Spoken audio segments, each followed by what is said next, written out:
but people love to stick their neck into like hornets' nests.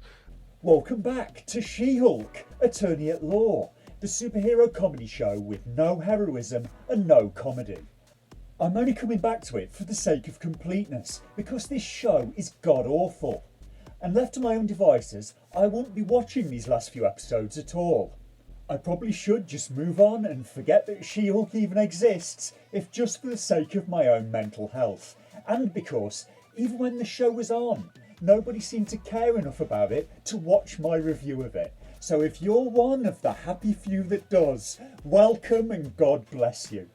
We start off with a recap of the previous episodes and, oh great, Jamila Jamil's coming back as Titania. Imagine my joy. The Marvel theme tune at this point is frankly just painful. When I hear it, I don't expect anything good any longer. It's instead like tasting cold ashes in my mouth. The episode opens up with a bad magician called Donny Blaze doing a show. He's not getting very good crowd reception, so he creates a portal like the ones from Doctor Strange and sends a woman in the crowd into another dimension as a trick. She eventually ends up in Camotage in Wong's TV room. And what to say about Wong? She-Hulk has actually made me kind of dislike Benedict Wong, and I liked him before he started doing Marvel films. I even liked the actor in this same role, in Doctor Strange. The same character in this series seems to bear no resemblance to the character that I liked. And what makes this worse is that Benedict Wong can be funny.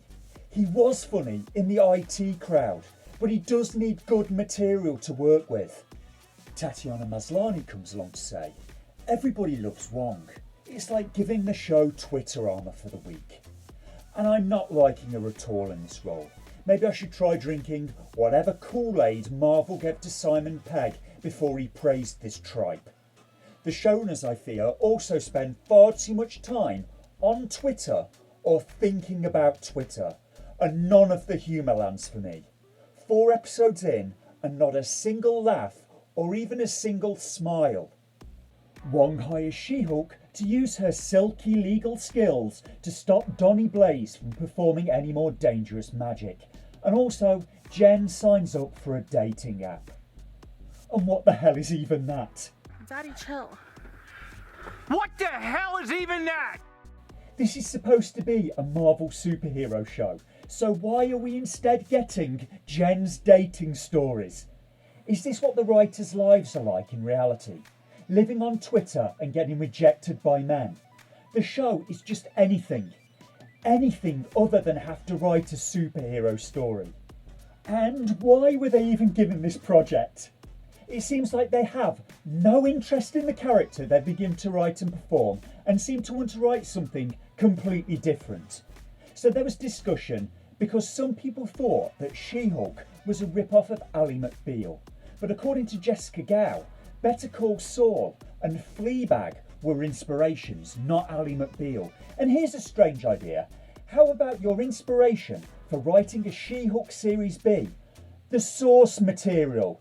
Strange and outlandish idea, I know. How about you adapt the story of the character that was popular enough to justify you writing a series about her in the first place?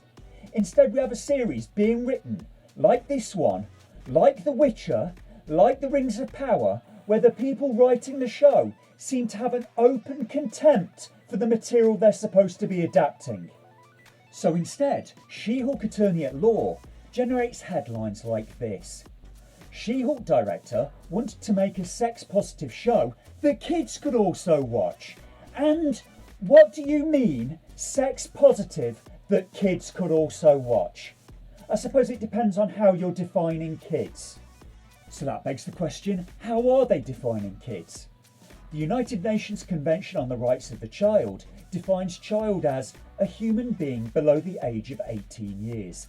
Seeing as this show has a rating of TV-14, the vast majority of kids shouldn't be watching it in the first place, and the way sex is presented in the show, I wouldn't recommend it to anyone. Going to bed with someone a few hours after you met them on Tinder, as shown in this episode, is not something I'd describe as a healthy approach to sex. The article goes on to say, She-Hulk is easily one of the horniest shows currently streaming on Disney+, and for that, one of the most refreshing. But Koro says that her goal was still to deliver a show that could play to a broader, youth-skewing Marvel audience. The director says She-Hulk is the first show she's ever really worked on where she was receiving voicemails from 9-year-olds, begging to hear what happened next. And her parents and friends, who normally didn't watch Marvel movies, were hooked on She-Hulk. There was a greater responsibility and challenge to make She-Hulk be everything for everyone without losing its commentary. We wanted to make it realistic and about a woman navigating sex, and also make it something that everybody can enjoy, including children, because there is an element of the show that's really fun for young people, she says. And if there were ever a collection of words that I don't want to see together in a paragraph, they would be horniest and 9-year-olds. Who was this made for and why? And what the hell has happened to Hollywood? Hollywood used to make great movies. Unforgiven, The Sting, Aliens, Predator, Jaws, Halloween. Now we're just getting copies of copies of copies. And like photocopying, the quality seems to be going down with every new copy. Now we have terrible quality, terrible entertainment, and multiple shows for some reason trying to sexualise children. And why are you doing that exactly, Hollywood? It's no surprise Roman Polanski kept winning awards, huh? So Wong is taking the magician to court to stop him using the magic. The magician trained in camouflage and is using it to make money on stage. And he's a menace. He sent a woman to a hell dimension as part of his show, and She-Hulk now needs that extremely annoying woman as a witness in this case.